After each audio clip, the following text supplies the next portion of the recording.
in the house is William King, the real estate real estate guru. Yeah, Dennis, I'm here. The economist Depu Zuo with fingerprints on the pro-poll policy. The pro-poll is tied to you.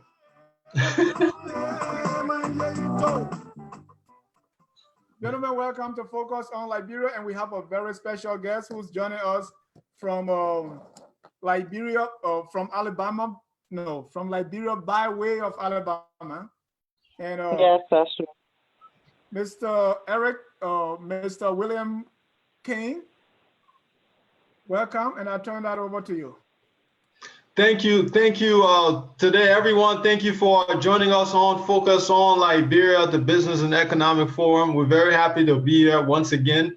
This is our weekly show where we, we step away from the politics of Liberia, or I guess we can say it's very difficult to do it, but we try to look at our economy. We try to look at what's going on the ground, and we just, highlight business owners, business challenges, and all things dealing with businesses in Liberia. For those of you who are joining for the first time, I'm hailing from the beautiful sunny coast, California, where it doesn't snow, or I guess I should say in one day you can go all the way from snowing, from snowmobiling, and you can be surfing on the same day. And trust me, that is a beautiful thing to do. Los Angeles, California. My career background is electricity and real estate, and just passionate about all things Liberia. Want to see Liberia move forward just from the economic side. Have a lot of history with Liberia, and so happy to join you today. And later on, we'll be, we have a special guest, Miss Erica Cooper Hill. And she will be sharing some of her experiences with doing business in Liberia. So I'm going to hand this over to Depu, let him introduce himself a little bit, and then Erica, and then I'll come back with our disclosure. Thank you. Depu? Thank you very much, William. I know the viewers out there. My name is Depu Zuo. I've been here as one of the analysts, and very happy, and thank God for this special topic today, small business challenge in Liberia. We might also be looking at the opportunities in there. So I'm happy to be here, and I hope that we can all share the moment together, ask some questions. I will also suggest that today we can give opportunity to our viewers out there to ask more questions, so we can make it more exciting. Thank you. Thank you. Erica Cooper Hill? That's a powerful name, huh? Go ahead, please. Yeah. My name is Erica Cooper Hill, and for those who don't know me, I was born and raised in Liberia, but then I left to come to college in 1980, like 1 month before the coup took place. And for all of these years, almost, I have been out of Liberia. But I've chosen, once my children grew up and my last one went to college, I have chosen to move back home to Liberia to work in teacher training. I'm a teacher by training, but as I'm a self-appointed missionary, as they would say, meaning I'm not with any mission board, I chose to do a small business to help support the mission that I want to do. And the mission that I want to do is to work in teacher training, but the small business is supposed to support that. And so it's that I'm here to speak about today. Welcome, Erica, to Focus Thank on you. Liberia. We are very, very much thrilled to have you sharing your experience in business and all that you do in Liberia. Back to you, William. You have to unmute yourself if you want to talk, William. Yeah, I'm here. Thank you. For most of you who don't know, Saturday is my day with my son, and so I have to make sure that I keep it muted in case some of those noises from the background. But the Focus on Liberia Business and Economic Forum, what we just want to say as a disclaimer is that we are in no way, shape, and form or giving you financial advice of any kind, whether it's through our video or on our platform or anywhere that one should go and invest in Liberia. We advise that you speak to your financial advisor and those who are more knowledgeable. We are simply here sharing our opinions and our thoughts on the economies of Liberia. So with that being said, Dennis, back to you for our water cooler moment. Well, once again, ladies and gentlemen, I want to say welcome to Focus on Liberia. This is the Business and Economic Forum where we talk business and economics, of course. We have for us our guest, Erica Cooper Hill. She's right here with us to discuss small business challenges, prospects, and opportunities in Liberia. For water cooler, we just want to have a brief water cooler moment. And for this, the news coming out of Liberia has been about the protest. First, it was December 30, it went to January 16, January 6. Now the protest is over, all right? And we before then, we look at, what economically, looking at the protest, what were some of the things that we're expecting? Now that the protest is over, we want to look at results. And our goal here on the Business Economic Forum is to let you know that economics drive everything. The system of government, everything you think of, the backbone is business and economics. So even when whatever you do, we look at it from the perspective of business and economics. So let's look at the results from the protest. What do we have now? Let's discuss, guys, as water cooler business. Let me start with Depu. Yes, thank you. I think realistically, the viability of every economy depends on the stability, political and economic stability. And growth is very much important to any country. So for Liberia, I would say right now, Liberia is actually in a serious recession, economic challenge. It's very much intense. And it's been compounded by all these uncertainties of protests and all of these activities. And I think that it's something that require leadership from the president and all officials of government, even those that are also ahead of the protests as well, to see that what are some of the benefits in doing all of these things. In the short run, you will observe that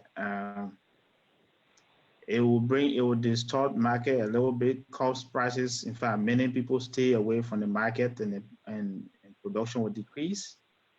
And equally so, it will also create panic in the system, and many people, investors, potential investors, already investors that are in the country will be holding back on their investment. So these are some of the basic things that are there. But in the long run, if all the issues that are confronting the economy and have been propounded in the advocacy by the protesters are also handled in terms of economic governance, you will also expect the country to actually return to normalcy for things to be more vibrant in terms of what policy mechanism that will be put in place. For example, talking about the issue of the money, how to restore confidence in the central bank. The president can take decision, the government can make a decision to see how best, now that they have appointed central bank governor, see how best the transaction mechanism in the banking sector can actually be restored for public confidence as well. So these are things that I look at in terms of the protest. Prices actually remain high as we speak. But quite interestingly, in terms of the political side of it, it's still not solved yet. But for me, I always like to discuss the economic side of it. One good thing about it is that many Liberians are now getting used to what it is to have a protest peacefully and come from there and say, go about your normal business. That's good side of it that I also seen. But for me, I would think in terms of economic development, that is not healthy for the country. We need to see the leaders should be very truthful and honest to themselves and to the people that elected them to serve them, so that we can keep having trust and confidence crisis that will lead to the deterioration of the economy as it is going. Thank you. William? Well, one of the things that I think with the protest, of course, everyone has the right to do it. Um, just watching it, I think that couple of things kind of bother me. Number one, I think that the unprofessionalism of the protesters during the protest, I think that that kind of display. Sometimes it's it's are we a sophisticated type of people? Are we a people that investors want to come and want to deal with? And I think sometimes some of those displays, I think we have to be a little bit very careful with that. The idea of the cold pot and that kind of cooking when you're doing this protest, I thought that it was a distraction from what was to be something that was focused on our government, maybe looking at different policies and also making things a little bit better. And so, I was kind of set back by that. I don't think that that was a good portrayal of us.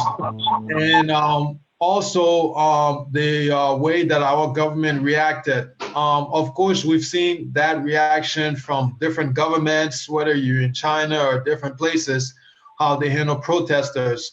But I think that for our case, with as small and as fragile as we are, I think the way the police handle that protest, I definitely see that that's kind of a little bit disturbing. I don't think that there are any winners with that protest. I think it was a distraction. I think it was more political.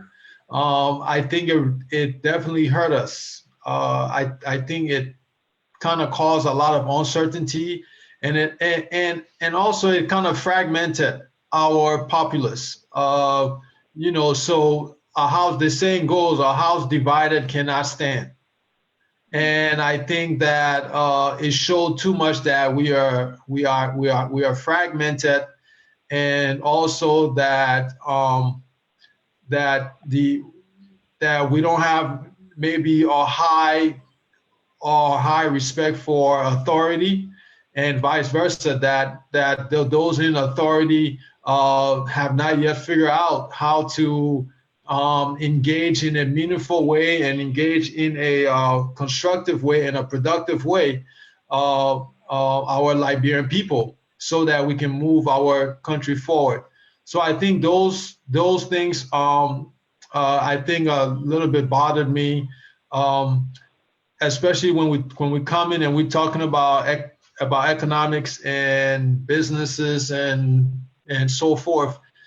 I think that is kind of getting the protest overshadows, and the demeanor and the personality that we have in there just doesn't provide right now. It just causes a little bit hurdle, not impossible, but it causes a little bit more hurdle when someone wants to do business and sell Liberia versus the alternative, maybe Senegal, Ghana, some of these other countries where maybe investor might say, you know what, let me go over and let me see what's going on over there compared to Liberia. So we have an uphill.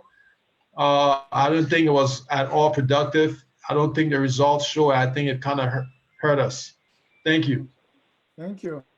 Let me go to Erica. She's operating on the ground there. What's from the result of the protest? What's my opinion? Yeah, business and economic wise. Yeah, one of the things, maybe I'm one of those people who sees the glass half full. I've really been impressed with how Liberians have handled the last couple of protests that they've had, because my fear was that we were going to escalate into violence that would get out of hand. And I've appreciated the fact that, number one, the people who are protesting, the Council of Patriots, have listened to advice when people told them, okay, don't protest, for example, on this day because it's not a good time to do that. Move the protest to another time. They were willing to do that. And also to be peaceful. I feel that as, in a democracy, we need to have the right to protest, to get out and say when basically what's going on in the country is pinching us. It's pinching the people there. And so they have to get out and have an outlet, a way to let the government know we are not satisfied with what's going on. As far as results, I don't know that we see any results right now. But I think that we can see that we can protest peacefully. And hopefully, if nothing happens, maybe protest again peacefully. And yes, it may hinder business on that particular day. But people know when the protests are coming to kind of stay out of the way. And I believe that if we continue speaking, we were taught when we were children that it's a squeaky wheel that gets the oil. If we don't say anything, then people think we are satisfied. And we are not satisfied because Liberia right now is struggling economically and almost every other way. And many of us just sit behind and criticize. And so I feel like at least the people got out and they did something, and there's no results right now. But I feel that I can guarantee you that the government is listening. They're listening, and they're realizing that the people are not satisfied and that something needs to be done. Now, they may not do it right away, but, at least it will galvanize them to do something, hopefully. That's the voice of Erica Cooper Hill on our water cooler moment. We're talking about the protest, the result, and the economic and business implications on the country. Now, to our today's topic, we'll be talking about the business on this business and economic forum, small business challenges, and of course, opportunities and prospects.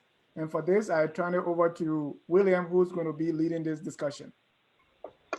Thank you so much, Dennis. And let me set the preface for what it is we're going to be looking at. What we would like to explore today with the end goal is bringing awareness to the current business climate in Liberia for a small business owner, or someone aspiring to do business, someone who would like to move back to Liberia, some of the ideas they may have, how maybe from someone who is on the ground who has done it, from the diaspora moving back with a Liberian background, just get a better understanding, better insight, look at some of the challenges, look at some of the reward, talk about the passion, just kind of look at it from a holistic view. Small business in Liberia obviously is the lifeblood of a lot of things that move and shake in Liberia. So for our viewers and everything, we definitely have someone here that shares some of their in-depth experiences as they're going through and navigating. We're going to ask some questions to her, and we look forward to this being a very insightful conversation. So without further ado, want to introduce Erica Cooper Hill. Erica, we got a long list of discussions we want to have, questions. So if you wouldn't mind starting, tell us a little bit about yourself and your business and your target market. Okay. My business is called Dry Season Baby, and the name misleads people into thinking that it's stuff for babies, but in actuality, I am the dry season baby. I was born in the dry season in Liberia. And basically my target market is anyone who's passionate about African fabrics and, African arts and crafts and wants to patronize things made in Liberia. I don't have a, set group of items. Like some people may only make one type of thing and just make it in different colors and whatnot. So basically, I'm still feeling out the market, and you would still call me startup because when I went to Liberia, my first impression was to sit down and kind of study how things were done. The first thing I did was to ask around about how would I receive payment, for example, if I wanted to sell my goods out of Liberia. And right away, you start to see the problems. Number one, receiving payments through the banks, which have been struggling. Also postage, shipping the stuff out of there to the people, because when somebody orders something, they want to receive it in a timely fashion, and it's kind of hard to guarantee that. I know that some other businesses that are definitely larger than mine have resorted to basically just grabbing everybody who's traveling and begging them to bring parcels to ship to people overseas. I will say that, trying to sell in Liberia, you quickly find that the ordinary Liberian cannot afford what I consider luxury items. They need their money for food, they need their money for rent, they need their money for children's tuitions and that kind of stuff. So a lot of times the stuff that I make, the stuff that I sell, the ordinary Liberian they do not have expendable cash for that. And so much of the time when I've basically been taking my stuff to craft fairs, like the Cancer Society has a fair, the Chamber of Commerce has a local fair every month at the end of the month that's free to anybody who's making stuff in Liberia. It's that kind of stuff, but basically there are not enough sales, so you would not be able to support yourself on that. And what I've found with some of the other people that I've tried to mentor as well to help them with their businesses is that they have to drop the prices so low that it makes it hard for them to do business that will sustain them, and I just wonder, it's like, how in the world can you live off of that, So basically, I'm not the only person who's struggling with small businesses. Now, to be fair, I have not gone to the government or the Chamber of Commerce or anybody else to provide help, because even the suggestion of taking a loan, that alone scared me, because I've seen other people who took loans and how the banks treat them when they want their money back. It is not a pretty sight. And so I have decided to basically fund it as I go, just do it as small as the money I have is able to reach, and just hopefully when that can sustain itself at that level, then increase it and whatnot. And this trip back to the States, what I did was I brought a lot of, in fact, the 2 suitcase allotment that you're allowed, most of it was filled with goods that I brought to sell over here. And they're not just stuff that I made, but also stuff from other people that I'm working with, because I discovered, and I don't want to carry this part of it too long, but I discovered when I got home a lot of the craftsmanship that I was used to being in Liberia before 1980, a lot of those people are either no longer there or they have died and they have not passed on their gifts and talents. So many of the things that we were used to being able to purchase in Liberia, we can't find them. You have to go across the border to get that. Case in point is country cloth, Liberian country cloth. A lot of what we're getting is from across the border, because there are not a lot of people who do that anymore. So even like rattan furniture, you got to look for it where it used to be prolific. You could find it all over the place. But anyway, yeah. So that's about me and my business and target market.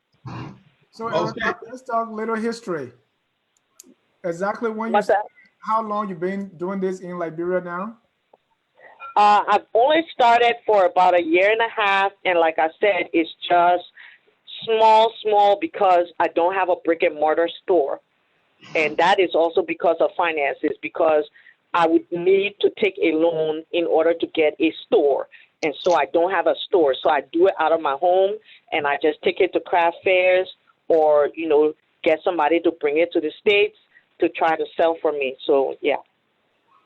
Dry season, baby. You do it yourself, or you have people working? I'm the only one right now, but when I return to Liberia, because I've been trying to scout out, people that I can work with, because it's mostly sewing stuff, but some of it is crochet and knitting and stuff like that.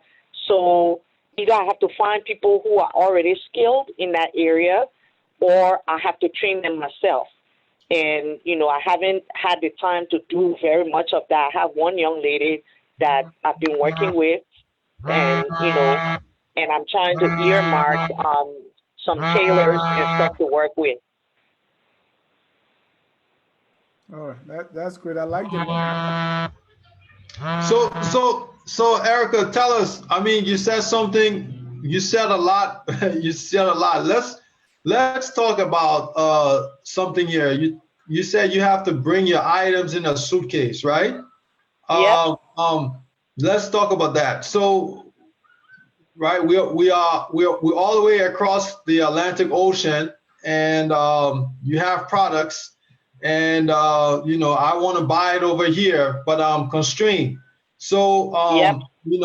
if you're selling it, I don't, it's a baby item. So let's say you do like the crochet items, right? You're doing little baby shoes. You're doing the little what do you call it? My son is 4.5, so the name kind of a little I bit got tough. baby bibs. I got little zipper pouches. I got little kitchen aprons, country cloth cushion covers. It's that kind of stuff. Yeah. And also, something that I have not discussed with you all on the show, but I did mention it to you, William, is that I am part owner with my older sister in Fabrar, which is a rice company in Liberia. We work with local farmers. We buy their rice, we mill it, and we sell it to supermarkets in Liberia. But also, we've been trying to export and watching the problems with that, which is well, we'll get there, Erica. We'll get to that. We'll get there now. We want to lay the ground. Well, ask me the question one by one. Okay. So just tell me. So if I'm buying one of those bibs or anything like that, I mean, of course, it's just not justifiable. How much, when you went to look at shipping and everything like that from Liberia to the U.S., what were some of the barriers or the challenges with dealing with shipping? Okay, let me just be honest with you. I didn't even bother going and finding out the shipping out of Liberia. Let me tell you why. Because just to test the postage, I had somebody ship something to me from Europe, and they had received a notice within 3 weeks that told them the package had arrived in Liberia. It took 3 months before the post office gave me my package. They told me, no, the package was not there, that it was in New Zealand. And I kept going back and forth, and everybody kept telling me, you're going to have to give money to somebody there, and they will find your package. And I said, no, I want to see what it will take for them to deliver my package. And because of that experience, when I finally got the package, because I was like, it's some little innocuous something. It was like crochet hooks, which basically I wanted to use to train the people, because you can only find like one size of crochet hook in Liberia right now, at least in Monrovia when I looked. And I wanted to have a different size to use with the people that I was trying to train.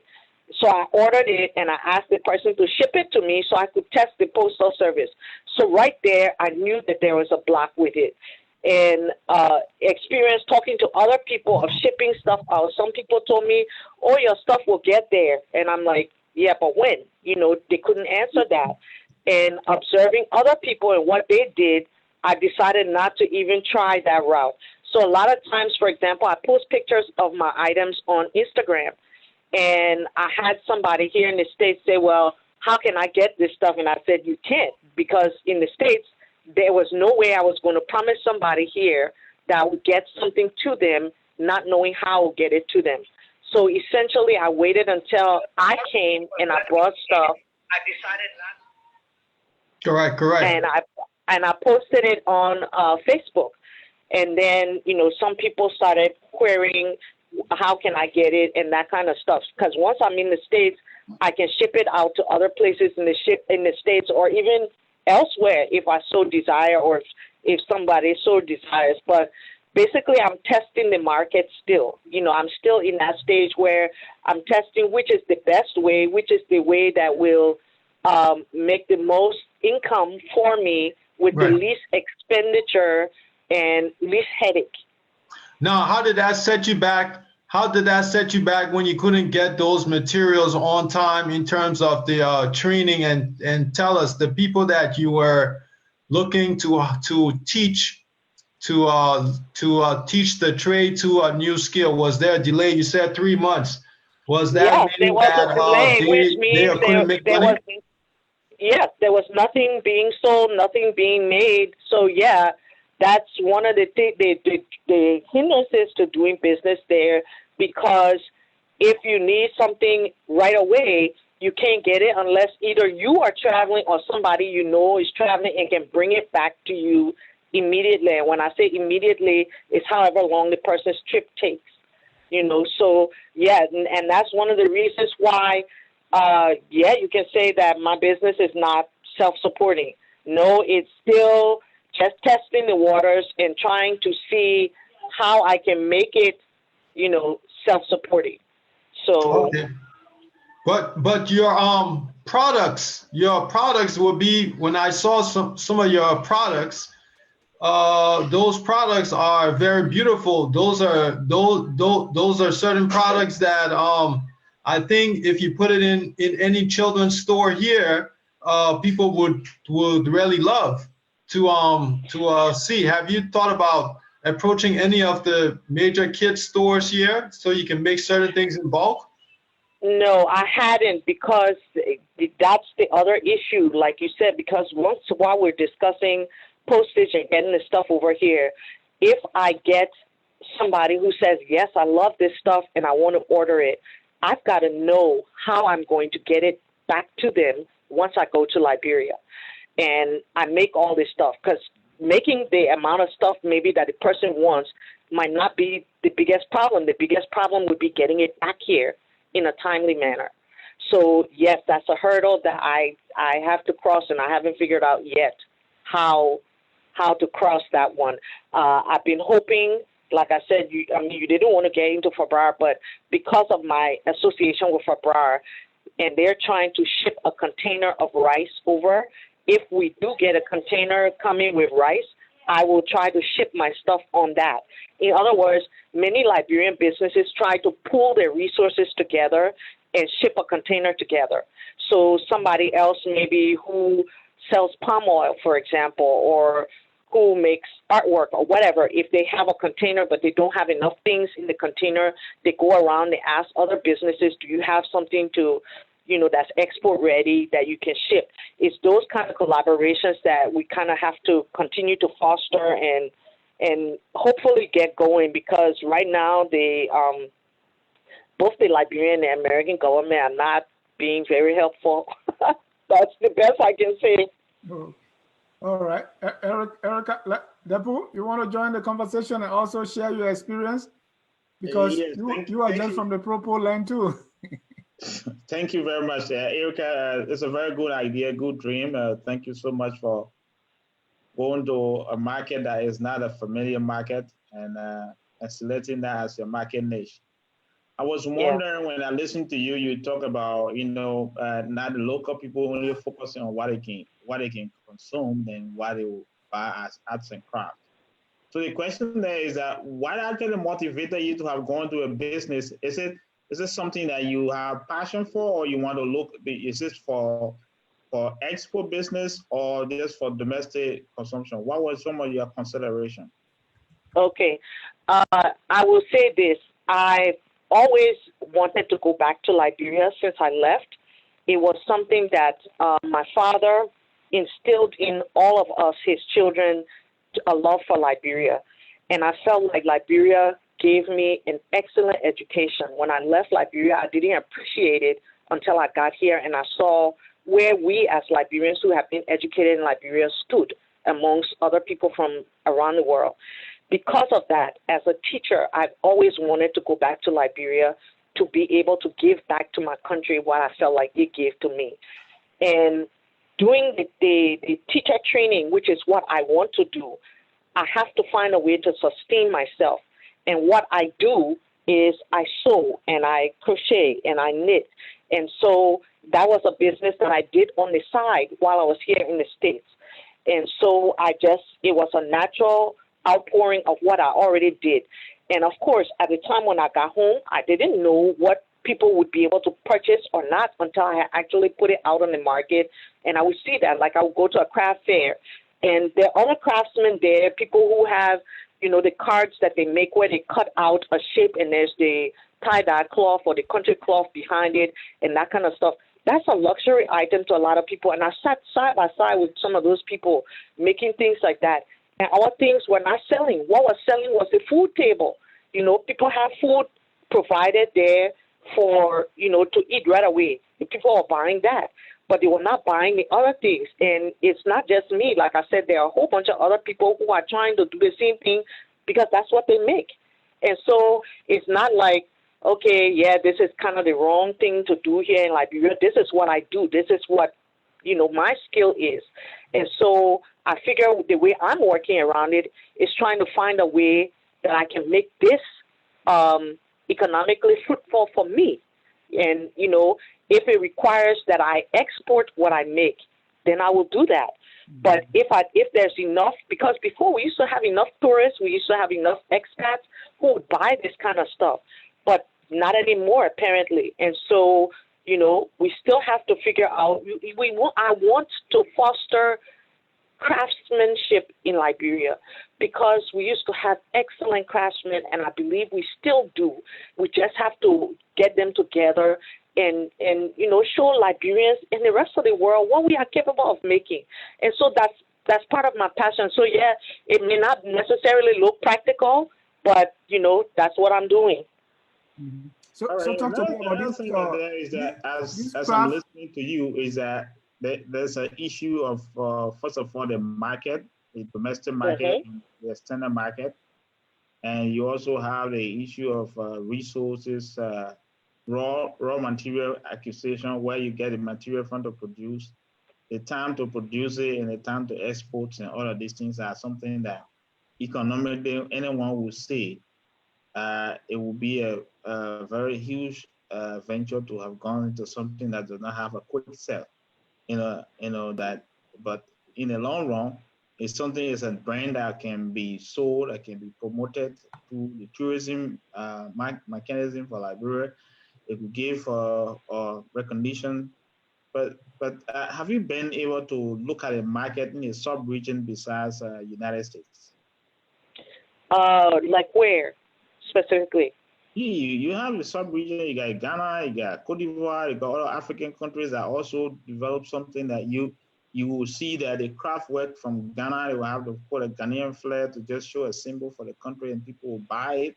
Something from Liberia, they have to put something that have a label to show this thing from this other African country to make it more attractive to tourists that are coming in. So are you asking, have I tried to sell my products, for example, in Ghana or Cote d'Ivoire? Yeah, have you looked at the regional market? If the cost of export from Liberia to United States is higher, what's the alternative of looking at the regional market? If the cost of export to Ghana is cheaper, you can get the same return on the same sales, then there's no need to come to United States.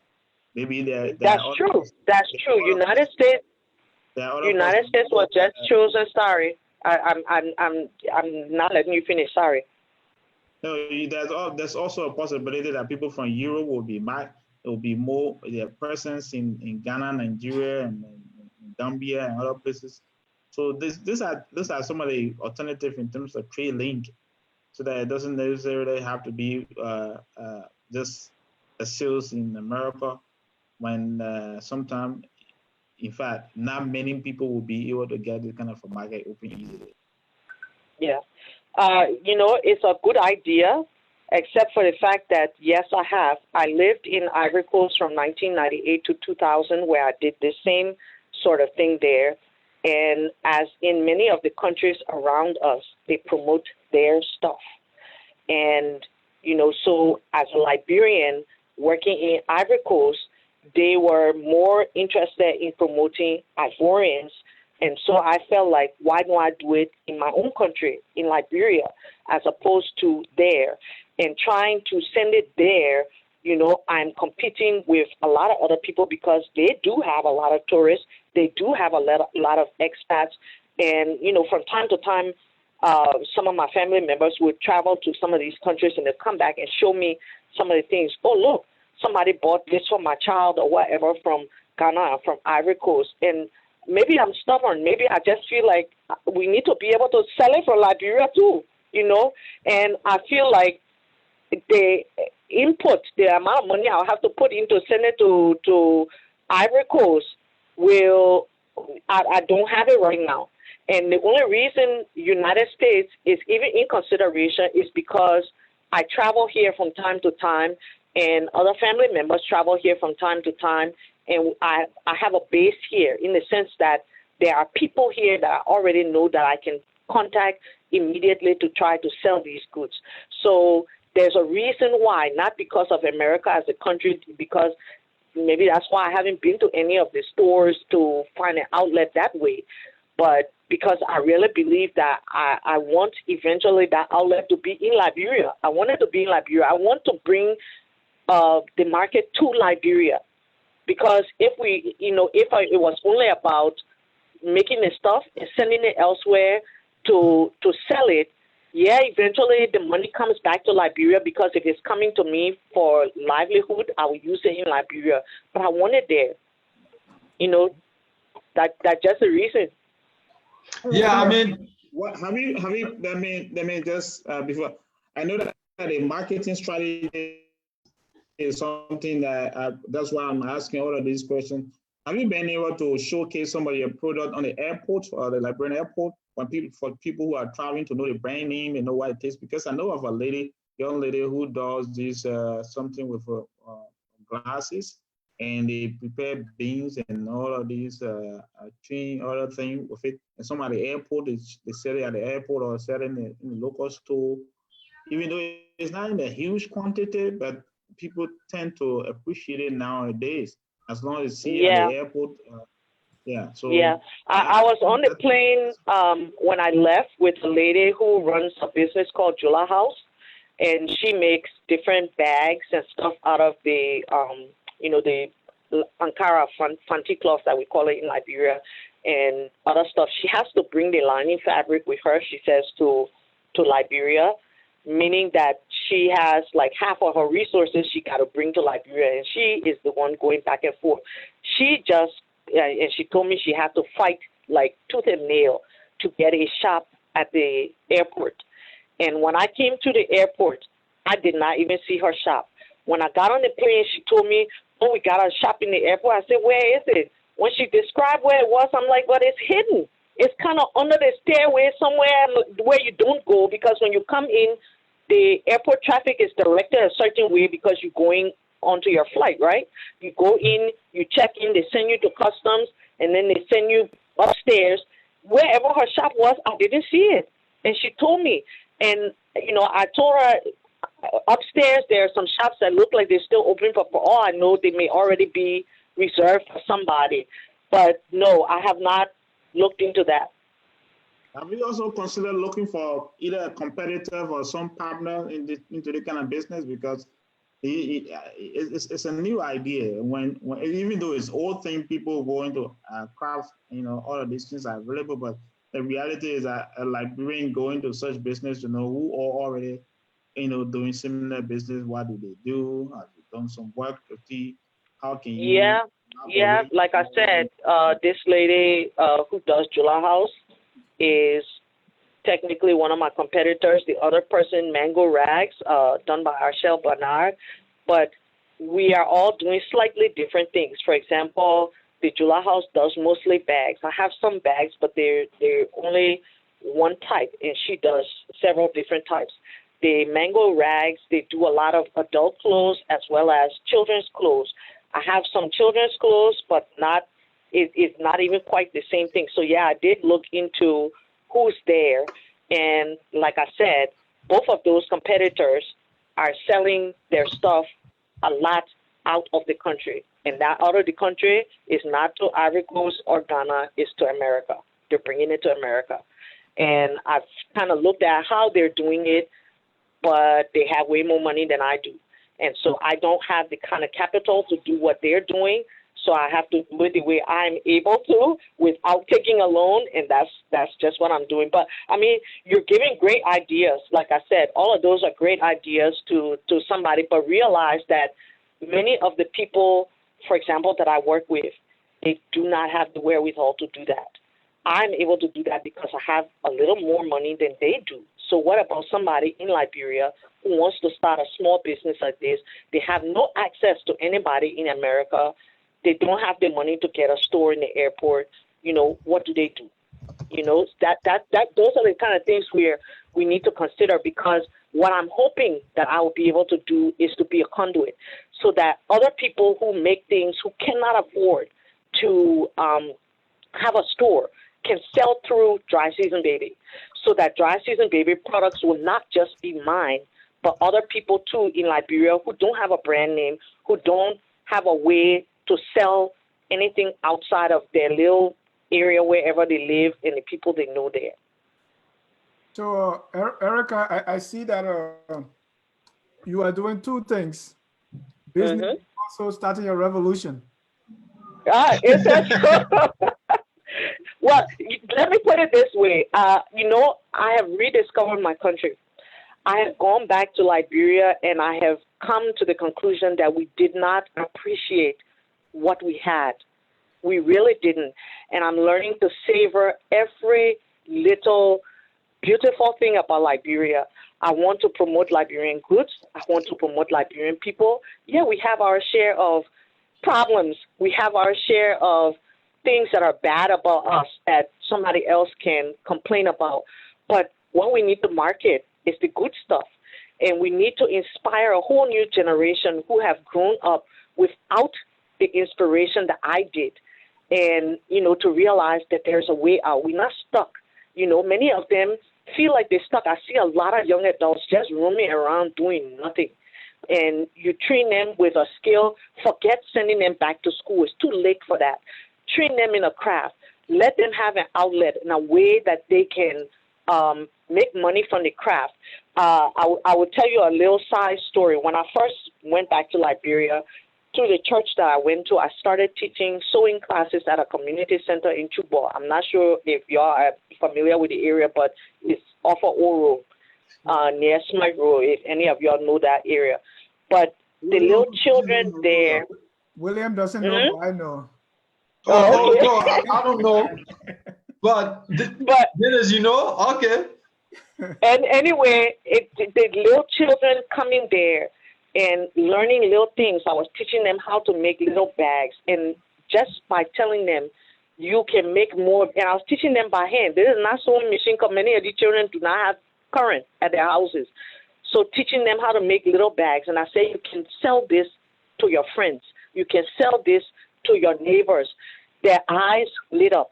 And, you know, that's what I want to be able to provide Liberians to realize, that the fruit of your labor, the fruit of your hands, you can make something from it. Instead of sitting down waiting for the next NGO to bring something for us for free. You know, let us stop talking about what the government hasn't done for us. There are plenty of things we can do for ourselves, and we're not investing in that. So, yeah, you're just touching a little bit on my passion here. Yeah, and that's why I asked the question, because one of the purposes that we do have this show focused on Liberia is to showcase Liberia, because take, for instance, someone who is 30 years old now does not even know or remember any of those things that you're talking about. So what we see about Liberia today is all the trouble, all the reggae, and everything that is bad. But underneath that, you are able to see and discover that goal. But I want to go through, I'm looking on Facebook here and looking at some of your products. For someone who is listening to this show now, want to get a sense of exactly what you do. So I'll be showing some of those things that you have on Facebook, even though you are not able to see them, but describe for us all the things they are, your products. So yeah, we're looking at the bibs. We're looking at the bibs right now. All of the jewelry on there, the jewelry sets are made by a young lady that I've been mentoring and trying to, you know, show her ways to fine tune her jewelry so that it's more widely appealing. Erica, talk to us. Sorry, Erica. We are showing the bibs and the baby products, and they're simply cute. So tell us about those bibs and the crochet and the things for the foot. Okay.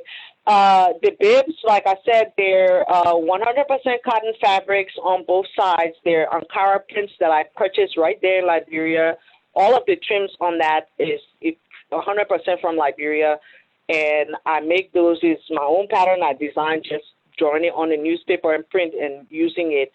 And I discovered I have 5 children, in case many of you do not know that bibs, you can never have enough bibs. And so that's why I did the bibs. Then I have some infinity scarves where with one side is like fleece. And I did that specifically because I was coming in the winter time, and a lot of people still want to be able to sport the African fabrics, but many of the African fabric stuff is for summer. And so I made those to wear wintertime, and you can double it around your neck, wear it singly. You can pull it up over your head kind of as a hood. So and there's 2 different kinds. Some of them have what they call a chenille, which is kind of a fuzzier fabric, and then the fleece.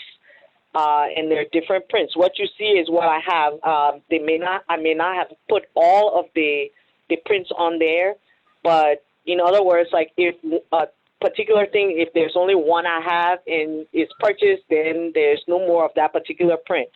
The head wraps are something else that I developed from the Nigerian gele, where the people tie this elaborate hairdress, and I basically made it in 2 pieces. It's a hat that you put on and you tuck it in and it looks like a head tie, and then there's a second piece if you want a more formal look that you can tie around the hat piece and wear it to more formal occasions. And there's lots of different ways, and anybody can wear that, meaning you don't have to know how to tie a head tie, which I didn't know how to tie, which is why I thought it was a great idea. But there are those. There are the booties that I made, and those are strictly just because I have a large yarn stash that I took with me to Liberia, and I just make them because I like to make them. There are washcloths or dishcloths, however people want to use them. Although my sister informs me that many Liberian households would not want to buy those because most of the people who are washing the dishes would not take care of them. But here in the States, that's not the case. There's also zipper pouches that can be used as pencil case, as makeup pouches, you know, a little kit to put your toothbrush, your toothpaste in when you're traveling or whatever. Those are just cute to have and use that I make. I'm not sure what else is on there. There's some knit hats that I did, just trying out the market. Erica, I got a question for you. How many months, for example, if someone wanted to say, hey, we want to do quite a huge order, a significant order to put in the kids clothing stores and put into some other stores. What do you think? How confident are you to be able to maybe scale to maybe if somebody say, okay, I want you to do something like 30,000 or 40,000 pieces, and it can be a variety? Yeah, I wouldn't be able to answer that question right now because that would obviously mean that I would have to line up several more people, which I've got some people in mind. I recently discovered a group of tailors that I'm interested in using, but when I get back home, I want to work with them in making a few of the things that I designed to see can they do it and do it. I'm exacting in terms of how nicely I like my things to be finished. And a lot of times, you know, the Liberian way, and I understand, I really do, because for how cheaply they have to sell them, a lot of times they don't take time to finish it very well. But if you can assure them that they will get a good price for what they're making, I think the Liberian tailors can do a good job. So if I can get enough of them, you know, lined up, I think that that's doable. But, you know, what comes first, the chicken or the egg, you know? So that in other words, right now I wouldn't be able to answer you because right now I'm the only person that I can count on to make them, and I can't make that amount in a short time when I go home. But I am already earmarking other people to work with to bring alongside. Yeah, definitely. I definitely agree with that. I think one of the beauty about what you're doing is that you know, there are these beautiful finished products, and I think you know, there's a space here maybe for maybe some enablement, maybe from the financial, from the logistics side, if someone can come with that kind of expertise, right? And you know, that I think then there's definitely something great here to be able to maybe scale. So Yeah. maybe you know, yeah, look, the logistics side, maybe someone comes and say, hey, you know what, maybe I can go in and get some kind of contracts for a lot of the stuff that you are making, and you know, you just focus on the manufacturing and the production for the first round, right? And then that kind of a symbiotic relationship, and then maybe If somebody steps up like that, William, I will meet the need. I will meet the need. I will okay. find the help. Is what I'm saying. Well, there you have it, folks. Focus on Liberia. We you just hear it. Someone has beautiful products. They said they can get it done. You will be able to see the finished products, and they're just looking for the logistics and some financial and some sales support. Tell me, Erica, before we move to the right side, tell me a little bit. Do you sell online? What's your online presence? I have not sold online because of payment issues. When I left America, I closed my bank account here. And when I got home, I tried to figure out how do I do like PayPal or, you know, one of those other payment instruments that somebody could pay online, you know, because that's the first step before you even figure out selling, you know, sending it to the person. And so I'm still in the process of that, but also, you know, in other words, I think what I need to do is to reopen an account on this side and have it where it can accept PayPal. Essentially, that's what my sister has had to do for Brad. She had to open an account on this side where people can pay into that. And then, because like, if we're talking large quantities or something, I'll bring it. I will bring it, you know, if we need to. And, you know, just pay for that trip and bring the goods that way.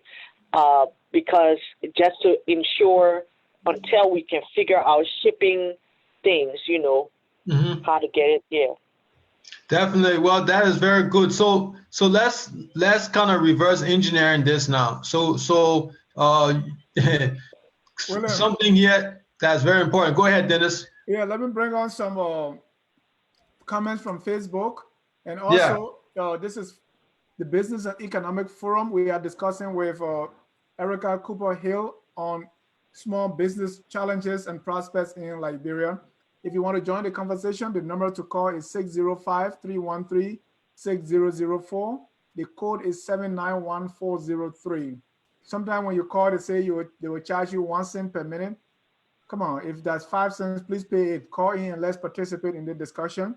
We have a few comments on Facebook I want to read. One is from Jimmy Eastman, which is, did the guests do a market study to include available capital, alternate goods, and trends? Market studies are very important to navigate any business. And I know we covered that before. So, Erica, before you come in, let me read another comment. A.B. Carley said, while it is true that the citizens cannot solely rely on the government for everything, we must understand that it is the responsibility of the government to provide the necessary process and avenues for its citizens to strive, contribute, and help improve their livelihood and environment around them. Erica, your response. Okay. Market study, no, I have not done that. I'm not a business major, business person. I'm just doing this by the seat of my pants. In other words, there would be a lot of things that business people can come and tack me on or say, you're not doing this right. You didn't do this. You didn't do the other. So no, I did not do a market study. The other person about the government, they are very right, because yes, there are things that the government can do. Remember, I told you that I was in Ivory Coast before. The Ivorian government made sure that Ivorian goods were showcased. I don't feel that our Liberian government has been doing that for us. And I won't get into all the things that I've seen, but we make it so much easier for somebody to import something from elsewhere to sell their goods in Liberia than for the local people in Liberia to sell. One of the things that I noticed when I got home, and it just burned my heart when I saw it, they got all these fruit, apples, grapes, that is selling on the streets. We don't grow those things there. So my first question was, where is this stuff coming from? And I was told that it was being imported by, foreign businessmen or whatever, and they give it to the people and they sell it on the streets. I hardly see any more oranges that we grow, tangerines, raw peanuts, grumpies, roasted grumpies, those kind of things. I hardly see them on the street. And I'm like, those are the local things that we grow there. Those are the things that we're supposed to be providing for first. But then I found out that the local farmer and the local Liberian businessman is getting taxed on something that the foreign businessman is not getting taxed on. And I have a problem with that. So yes, the government, I didn't want to get into that issue, but the government does not promote our Liberian goods like they should.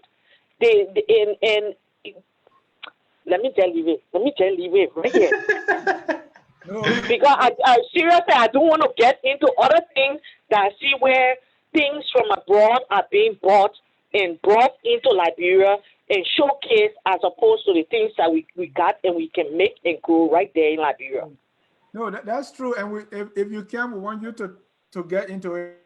But Yeah, you want to get into it? Yeah, because this is serious, but some of it too has to do with the mindset. When I was visiting Liberia 2017, a friend decided to take me to the restaurant and was asking me about spaghetti and all those things. I said, I want fufu, because the one I was missing so much is the one you beat in the mud of the dumb boy. So what am I doing with spaghetti right here in Liberia? But sometimes the mindset is in order to be quick, you have to eat apple instead of oranges. You have to eat grapes instead of sour sop. Well, I will tell you this, I told my family, I said, in honor of my own Liberian blood, I refuse to battle apples and grapes off the street. I will go looking until I find, even if it's a sour orange or plum or whatever, because I'm like, if we don't buy these, then the people who are selling the market, the people who are sitting around the side of the street, they will go and take those apples and grapes to sell if that's what the people are buying. If we don't patronize our goods, then, we leave those things, and after a while, they're hardly grown anymore. We too, our family has a farm that we are trying to rejuvenate, and we're trying to grow all those different fruits and vegetables and things that used to be so readily found that are now so difficult to find. And, instead of, because we sell, for example, country rice to the supermarket, but they only take a limited amount.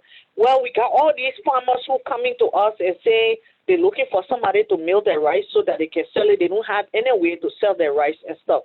You take that, where are you going to sell it if you don't export it now? If the people in Liberia, they buy pro rice, which is rice from somewhere else. And I'm like, man, we got rice here. Why don't we buy that? Well, tell us about the faba rice. Tell us a little bit about that. How did you get into that? All right. Faba rice is started by my sister and her oldest son. Her name is Janine Cooper, and her son is Fabio Lablane. And it basically stems from my father, who was an agronomist, and he developed a particular strain of rice in Liberia, in Swakoko and Fendor. My father worked with University of Liberia in the agriculture department. In fact, he was the dean of the agricultural college at LU for a long time. And he developed this strain of rice that is particularly hardy in Liberia. It is very healthy, and it's very resistant to pests. And when my sister retired from the UN and went home, she took over the Fabra business. And basically, because our farm cannot produce enough rice to do a whole lot, she started buying rice from local farmers, mostly in Bomi, Magibi. We tried Lofa some, but she says she's tired with Lofa because the people that tell her that the Captain rice, when you send the truck up there and they don't have it, that's one issue. But we buy rice from local farmers. We mill it. We have a mill in Kakata. We mill the rice, package it, and we've been selling it in Liberia. We sell to Evelyn's restaurant. We sell to Stop and Shop supermarket, and a lot of people just come to our house and buy it if they don't go to the supermarkets or whatnot. But we have more rice than is being purchased there. So we started looking into also the cost, of packaging it, milling it, and all of this kind of stuff. We have to be able to recoup our money. So we have started exporting it, some to Europe, some to America, and we've been having a lot of hoops, but it has been featured in different food and cooking magazines because there's a restaurant in Harlem right across the Central Park that uses our Liberian country rice, and they prominently feature it in their menu every day.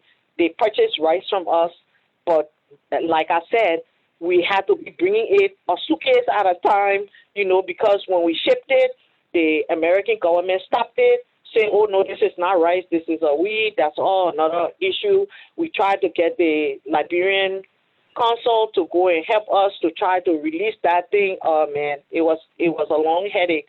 Long story short, that rice never really got released because by the time they were ready to release it, the storage fees far exceeded the value of the rice. So we left it with them. And basically, we just send a suitcase or two. I don't know how many of y'all are familiar with LIB Foods here. Thomas here has a business cooking Liberian food and shipping it out. He also is distributing it for us here. So when I came, I brought some rice that I sent to him as well. So Fabra is that. And let me be clear, although my name is in the Fabra, incorporation papers, I don't get any monetary funds. In fact, Fabra is not self-sustaining. So we're doing it mostly to sustain and promote the Liberian farmers and to keep encouraging people to grow rice. Because come Christmas time, my sister called me and told me that the farmers were just coming one after the other to her business location and telling her she was the only one buying rice in town, and they were all trying to sell their rice to, for Christmas. They're trying to get money for Christmas. And so, this is something that, we really need to promote. A lot of people here want it. People in Europe want it, but getting it here, getting it to Europe is not easy. We sell as much as we can in Liberia, but it's not enough. We don't have enough people buying it. So what's the price, comparison to the Propo rice or other rice being sold on the Liberian market? It's more expensive. That's one of the reasons why. And one of the reasons which was also discussed at an economic forum in Liberia was because the Liberian rice is being taxed, whereas the imported rice is not being taxed. And that is a problem our government has to address, because they're then making it more expensive to sell our local rice than to sell the Pusawa and the other rice, the Prupo rice. So it's more expensive, but it's also healthier for you. Studies have shown that our country rice pound for pound is healthier than quinoa, which a lot of people eat here for health reasons. Yeah. So it's very good for you. Okay, send me some, because I mean that instead of quinoa. But Dennis, you go on libfoods.com. I think he sells it. He distributes it for us here in the States. And a lot of the rice, I'm not kidding you. By the time we bring it, because we bring like 2 suitcases at a time, it's usually already sold. Like people, you will laugh me. People already have earmarked it. Like, I want this amount of bags. I want this. It's already sold a lot of times by the time we get it here. There's a guy in Maryland too. I'm not sure what his company is called, but he also distributes rice. There's several people here in the States that are trying to distribute it. People, the Liberian diaspora here, has been begging and clamoring for that rice. Okay, thank you, thank you. So Erica, to take a step back, you said some of the farmers were coming to try to get some money, and you said that what was the challenge with that over the Christmas holiday? Cash flow. The banks did not have cash, and so a lot of people could not get access to their money. And my sister had the same problem. She said that you can't give the farmers a check because they can't cash it. They go to the bank, they can't get it cash. And all of them that came to the office wanting to sell their rice were asking, can you give us our payment before Christmas? And she said before long, her eyes started stretching wider and wider because she was like, how do I get this amount of cash? Because I may have that money in the bank, but I may not be able to access it and, turn it into cash and pay the people by Christmas time. Can you give an example of what amounts we're talking about? When I hear you say that, I'm thinking maybe people going to try to get $1,000, $500. Well, one occasion I had mentioned I went to the bank right before I left, and there was someone in there who was talking to the lady over me, so I overheard the conversation. And their conversation was that they had 2 billion Liberian dollars in the bank, and all they wanted was to be able to get 2,000 Liberian dollars, which is not a lot because our exchange rate is over 200 Liberian dollars to $1 now. And the lady at the bank told this person that the best they could do, they could get 500, which is like $2.50. And the person looked at him like, we just want to be able to pay one person their salary. My money is in the bank. And the lady said, well, tell them to get mobile money. And I thought, what does that, do? Because in the end, the person still needs to get the cash. Liberia is still pretty much a cash society. And so that made me very frightened to put money in the bank, because if you have money in the bank and you can't access it, then it's like you don't have it. And that was the problem that my sister had. And she posted this on Facebook that, she was in a bind because she didn't know where she was going to get the cash to pay all of these farmers who no one else was buying their rice. She could purchase it, but she didn't know if she could access enough cash to pay them and still be able to pay cash to her employees of the company, because they too wanted cash by Christmas. And, I never asked her what ended up happening before Christmas, because she left before Christmas as well, to spend a vacation out. She said she needed to clear her head a little bit because, it gets intense in Liberia doing business. It is intense. And if you take a loan, like some people have suggested to me, why don't you take a loan to do your business? I'm like, what? I don't want to get in those people's clutches, because apparently when my nephew was running for Brar, he took a loan. And now that his mother has taken over the company, the banks come to our house regularly, like 5 cars worth of people, and, try to intimidate her and, all this stuff. And she said, what, you're going to arrest me? Because if I don't have the money to give you right now, because when y'all gave the loan, you got to give, a certain time period for the payment, and realize the economic climate in the country as well. They figured that she was the biggest cash cow, and so they were going after her. Forget the other people who took loans. They were like, we're going to get money out of you. And so looking at that, I'm like, I'm not borrowing any money from them. I'm not borrowing money from them. I'm scared as it is to put money in their banks. Got it. Oh, wow. This is Defu. I mean, these are just some of the when we look at. I mean, this is not like a private business thing that they can kind of handle, right, just by themselves. I mean, when you're talking about being able to set up mobile money, right, to make transactions easier, to keep the economy flowing and everything like that, this definitely is something that we have to address. Most economies, they're moving towards this mobile system, because it's very difficult to print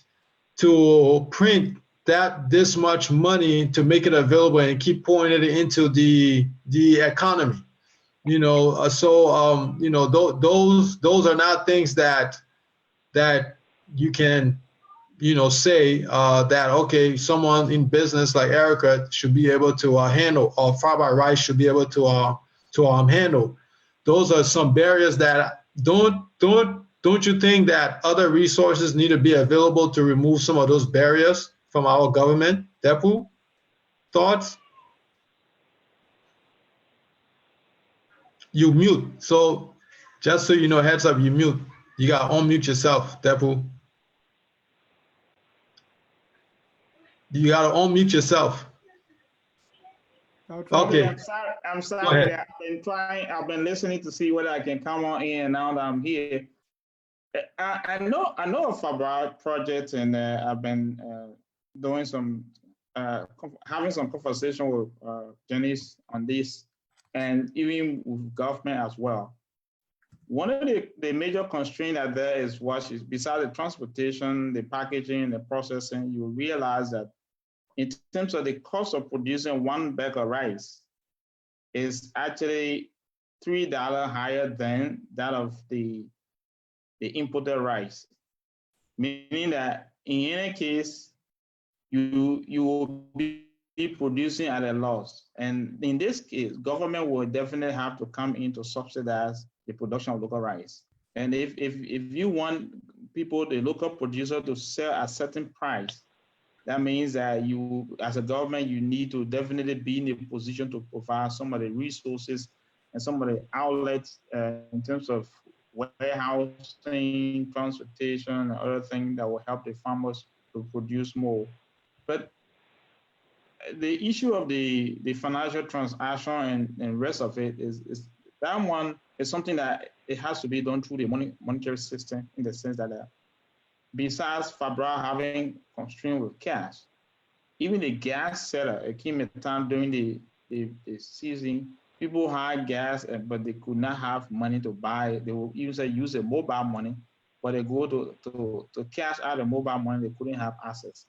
So it's something that the government will now have to introduce the electronic payment system and take care of this issue as soon as possible. I'm told that the central bank has actually worked with the commercial bank to see how best to roll out the electronic system as soon as possible, which is part of their responsibility.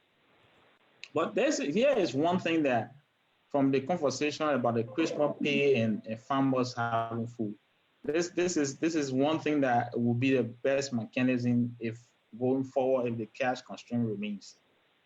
One thing that there should be a local trust with the local businesses who will be in a position to sell and also buy. That is, Fabra is doing the processing of the rice. It's not possible that you do, first of all, you do the purchases from the farmers, you do processing, and USA also go into sales and all of these things. There should be a chain. Fabra should look for a way now that you can have a chain, so that at the production level, maybe someone with the ability or the resources can go, first of all, maybe to be like the coordinator, a cooperative, working with the cooperatives or farmer cooperative to see how best they can do value addition, large production of the goods, and they will be in a position to have another company coming in to do transportation, which of course might also help in the process, so that if we don't have a transportation today, you send a truck to Lofa and no rice there, it becomes a difficult thing. You want to work with, let's say, the Liberia Transport Union and say, if you are to transport a bag of rice from Lofa to Monrovia, it's $10. But because we do large scale production, we would give it to you. We want it to be like a market between, or if there's any supply in Lofa, we'll give it to you at about 50% or 60% discount. This kind of a marketing strategy can also help to increase your inventory and also reduce your cost of production. So it's something that you got to be looking, instead of showing almost everything. In that process, there must be a value chain, value addition, people coming in between along the way to ensure that production has as a opportunity. So that's one side of it. And you can get this free advice only here on Focus on Liberia. Erica, let's go to the opportunities. You have been operating in Liberia for some time now. For Dennis Jar, who want to start his own business because I really want to do pepper sauce. I buy pepper from the people, process it into sauce, and then I sell it because I love pepper and kettle. What do you what would be the advice, or what are some of the business opportunities right there in Liberia? Is this like dry pepper? Like the cayenne pepper. Which kind of pepper? No, overall, just the climate for the prospect for small business like yours thriving in Liberia. The reason I ask that is because you got to worry about preserving stuff, because like the farmers right now in Liberia have to be concerned with how far it is from the farm to the market. And if you don't have cold storage to get your things, in good condition from the farm to the market, you got to make sure that you have that, or like the dry pepper, because Fabra also sells what we call a 5-pepper spice, which is made with 5 different types of pepper, but it's all like dried powder pepper, like the cayenne pepper type of thing that we mix together and sell that. And people like that, and there's a reason why we sell that, because it is, already preserved naturally. We're trying also to go as organic as possible, meaning that we don't want to have to put stuff on it to keep it, or Preserve. do stuff to preserve it, because all of that then ruins some of the health benefits of these things. So there's a market for it, but like the suggestion has already been, you better do your market study first.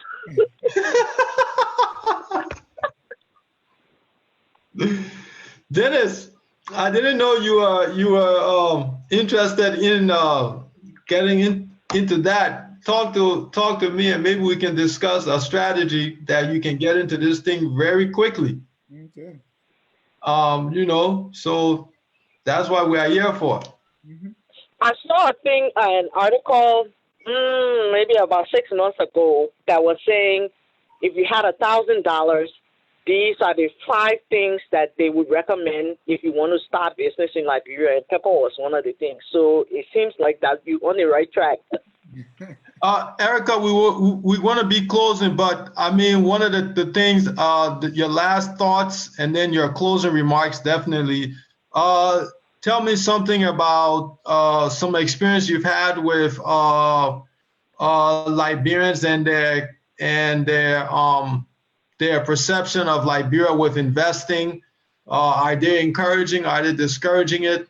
Please share.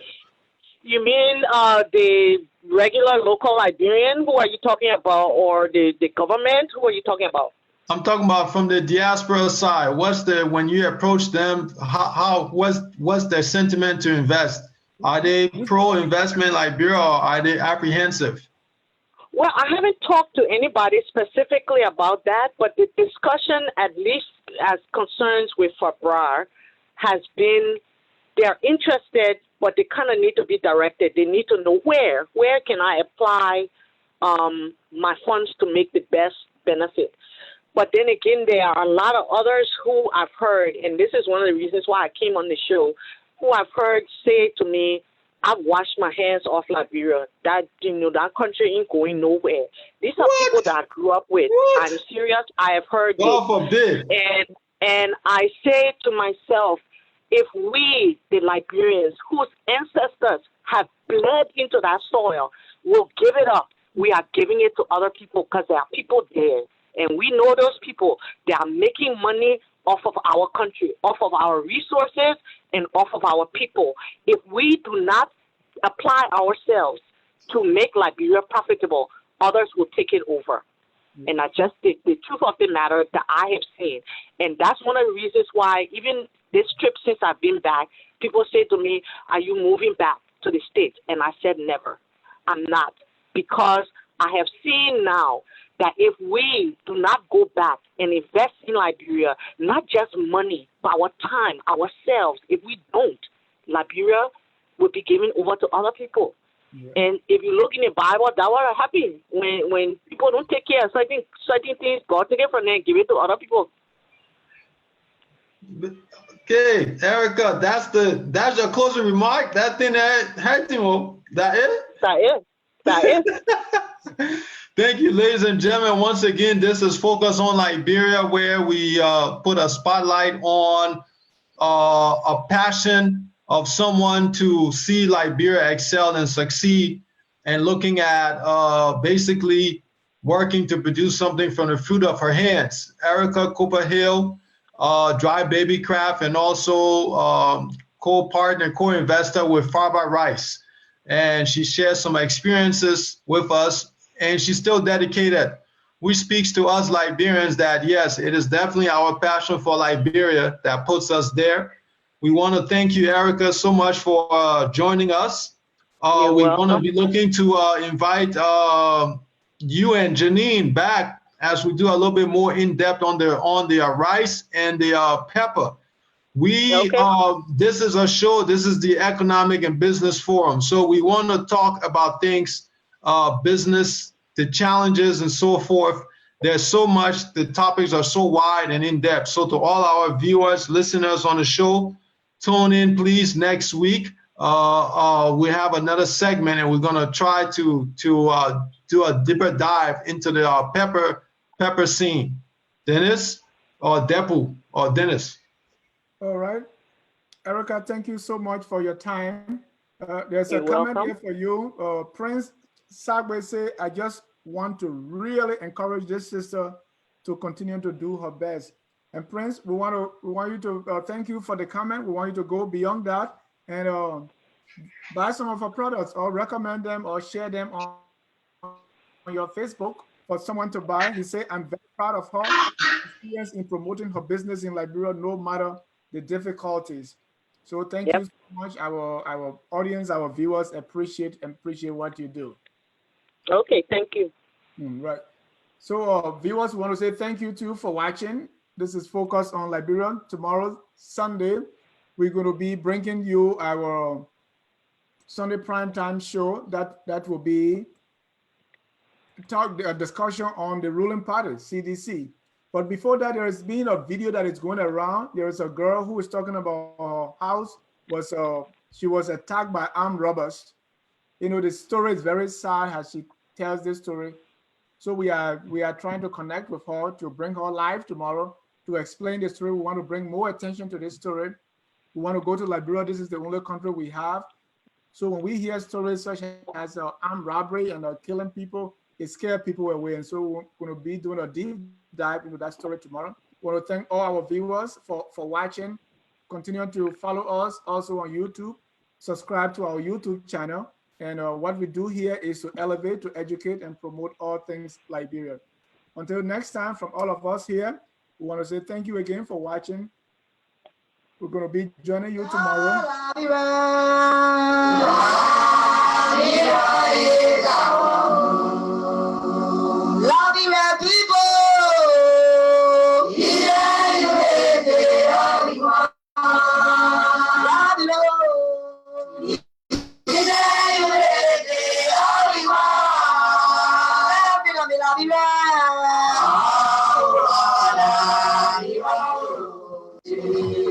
Yeah.